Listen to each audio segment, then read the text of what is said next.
केदारनाथ धाम के 10 ऐसे रहस्य जिसे जानकर रह जाएंगे आप हैरान।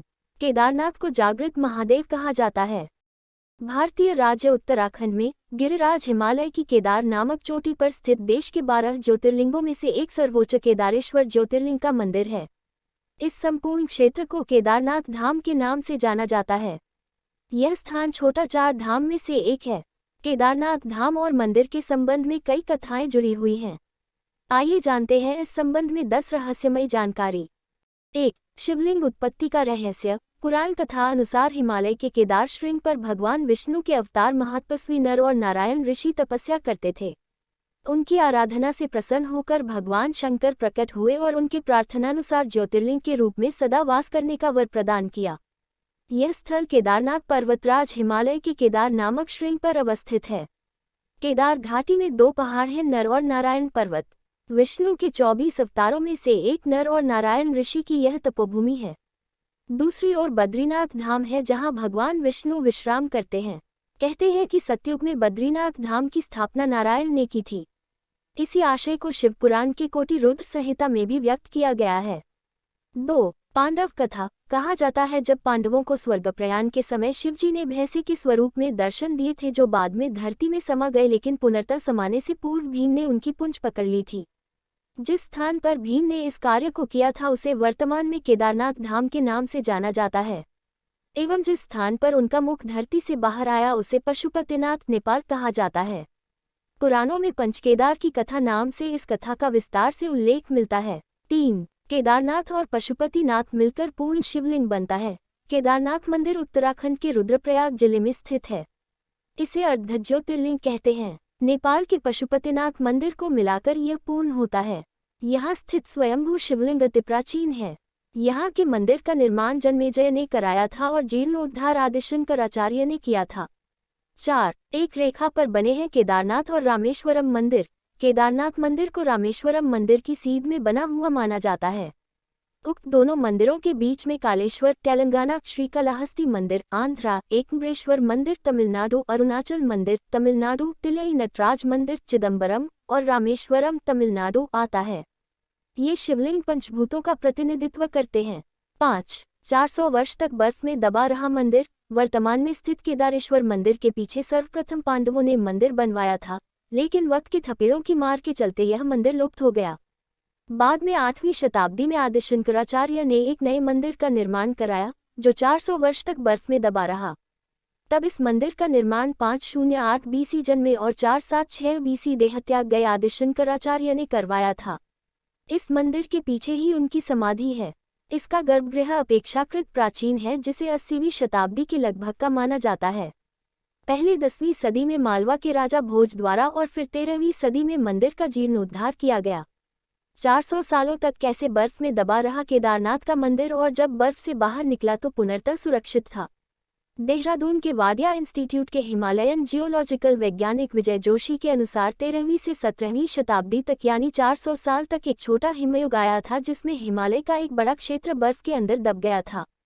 उसमें यह मंदिर क्षेत्र भी था। वैज्ञानिकों के अनुसार मंदिर की दीवार और पत्थरों पर आज भी इसके निशान देखे जा सकते हैं। दरअसल केदारनाथ का यह इलाका चोराबरी ग्लेशियर का एक हिस्सा है। वैज्ञानिकों का कहना है कि ग्लेशियरों के लगातार पिघलते रहने और चट्टानों के खिसकते रहने से आगे भी इस तरह का जल प्रलय या अन्य प्राकृतिक आपदाएं जारी रहेंगी।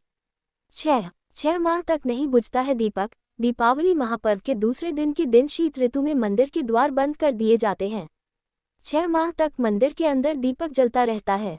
पुरोहित ससम्मान पट बंद कर भगवान के विग्रह एवं दंडी को 6 माह तक पहाड़ के नीचे उखीमठ में ले जाते हैं। 6 माह बाद मई माह में केदारनाथ के कपाट खुलते हैं, तब उत्तराखंड की यात्रा आरंभ होती है। 6 माह मंदिर और उसके आसपास कोई नहीं रहता है, लेकिन आश्चर्य की बात कि 6 माह तक दीपक भी जलता रहता और निरंतर पूजा भी होती रहती है। कपाट खुलने के बाद यह भी आश्चर्य का विषय है कि वैसी की वैसी ही साफ सफाई मिलती है, जैसी कि छोड़कर गए थे। 7. लुप्त हो जाएगा केदारनाथ। पुराणों की भविष्यवाणी के अनुसार इस समूचे क्षेत्र के तीर्थ लुप्त हो जाएंगे। माना जाता है कि जिस दिन नर और नारायण पर्वत आपस में मिल जाएंगे, बद्रीनाथ का मार्ग पूरी तरह बंद हो जाएगा और भक्त बद्रीनाथ के दर्शन नहीं कर पाएंगे। पुराणों के अनुसार वर्तमान बद्रीनाथ धाम और केदारेश्वर धाम लुप्त हो जाएंगे और वर्षों बाद भविष्य में भविष्य बद्री नामक नए तीर्थ का उद्गम होगा। 8. तूफान और बाढ़ में भी रहता है सुरक्षित। 16 जून 2013 की रात प्रकृति ने कहर बरपाया था। जल प्रलय से कई बड़ी बड़ी और मजबूत इमारतें ताश के पत्तों की तरह दहकर पानी में बह गईं, लेकिन केदारनाथ के मंदिर का कुछ नहीं बिगड़ा। आश्चर्य तो तब हुआ जब पीछे पहाड़ी से पानी के बहाव में लुढ़कती हुई विशालकाय चट्टान आई और अचानक वह मंदिर के पीछे ही रुक गई। उस चट्टान के रुकने से बाढ़ का जल 2 भागों में विभक्त हो गया और मंदिर कहीं ज्यादा सुरक्षित हो गया। इस प्रलय में लगभग 10,000 लोगों की मौत हो गई थी। 9. कैसे बना होगा यह मंदिर? अभी भी रहस्य बरकरार। यह मंदिर कटवा पत्थरों के भूरे रंग के विशाल और मजबूत शिलाखंडों को जोड़कर बनाया गया है। 6 फुट ऊंचे चबूतरे पर खड़े 85 फुट ऊंचे, 187 फुट लंबे और 80 फुट चौड़े मंदिर की दीवारें 12 फुट मोटी हैं। यह आश्चर्य ही है कि इतने भारी पत्थरों को इतनी ऊंचाई पर लाकर व तराशकर कैसे मंदिर की शक्ल दी गई होगी। खासकर यह विशालकाय छत कैसे खंभों पर रखी गई। पत्थरों को एक दूसरे में जोड़ने के लिए इंटरलॉकिंग तकनीक का इस्तेमाल किया गया है। 10.